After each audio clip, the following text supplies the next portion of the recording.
In 2004, I was an 18-year-old freshman attending a state school 2 hours away from where I grew up. I might have had big plans to change the world, but I was still daddy's little girl, and I had a hard time cutting the cord. I ended up going home to visit my parents every couple of weeks. It was a boring drive, and I would listen to audiobooks to pass the time. That's how I discovered Stephen King's story collection, Skeleton Crew. In one of the stories, Mrs. Todd's Shortcut, a woman finds a wormhole while exploring the back roads. Something about that one connected with my sense of adventure.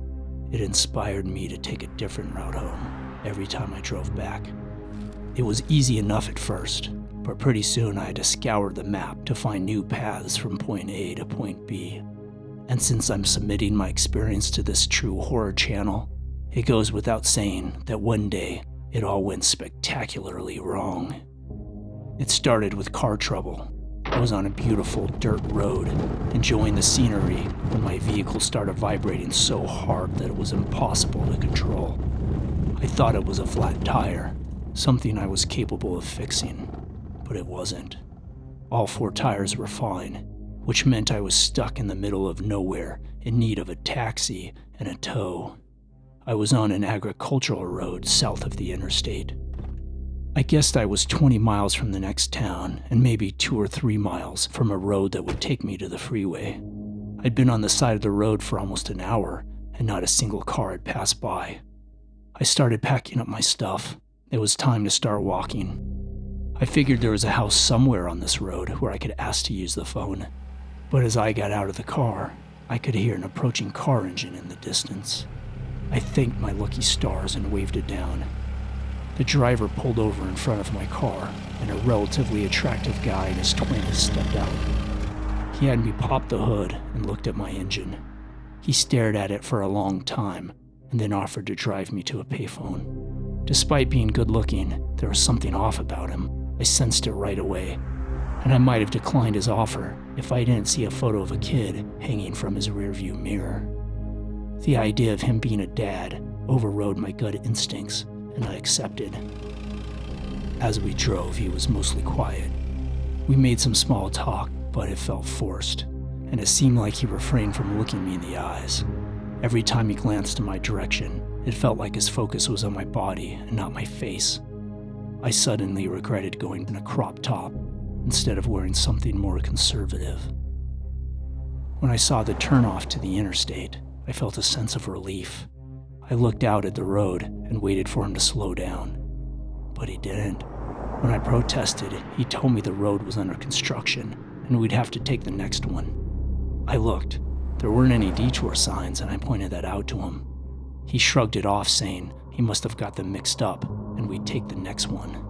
I argued that we could still turn around, but he said it wouldn't make a difference because the tow truck would be coming from town anyway. At this point, I started getting scared. I had a gnawing fear that he had no intention of ever taking me to a payphone. So I bluffed and told him I needed to go to the bathroom ASAP. He started to slow down, and again I felt that sense of relief. But then he stopped on the side of the road and told me to go ahead and use the bushes, that he'd wait. My bluff had worked, but not in the way I had hoped. I stepped out of the car and started walking. I was maybe 20 feet away when he called after me, telling me not to go too far because there were coyotes around. I walked another 20 feet to the top of the hill and caught a glimpse of the lake. It was massive, much bigger than it seemed on the map. I pretended to squat down and debated whether or not I should make a run for it. I was a swimmer back in high school, and I felt confident that I could outswim him if I could make it to the water. And then I heard him, slowly creeping toward me. He knew I wanted privacy, and yet here he was, trying to sneak a peek. That was the decider. I sprang to my feet and sprinted toward the lake as fast as I could. It must have caught him by surprise, because I got off to a huge lead before he started running after me. And I needed every step. He was bigger and faster, and every time I glanced back, he was closer than the time before. I started to think he was going to catch me, that my fate was sealed, and then The woods cleared and I was at the shore, and then the water, and once I was knee-deep, I dove in. I crawl-stroked for a solid 100 meters before I dared look back. He was still on the shore, watching me. I stopped swimming and treaded water for a few minutes, and realized he wasn't going anywhere. He was going to wait me out. I knew that if I didn't try to swim across, either hypothermia would set in, or I'd eventually tire out and drown. Nightfall was quickly approaching. I tried swimming parallel to the shore to see what he would do. He followed, step for stroke, keeping an eye on me the entire time. It was cat and mouse, and I was losing. And at that exact moment, I heard the boat. In the distance, a fishing boat was headed out to deep water. The man chasing me obviously saw it as well, because he made his move. He got a decent jump on me before I started swimming for my life. The 100-meter lead quickly became 75, and then 50, and then 25 before he started to wane and I was able to pull away again. As the boat neared, I stopped swimming so I could wave and scream. It was a fisherman and his young son. They pulled me out of the water, and I explained what had happened. We looked for the man, but he had disappeared into the dark of night. No sight, no sound. The fisherman was nice enough to call off his fishing trip and dropped me off at the local police station. An officer took my statement while I waited for my dad to come pick me up. I finally let my emotions take over and bawled the entire time. The man was never found, but I doubt too much effort went into finding him.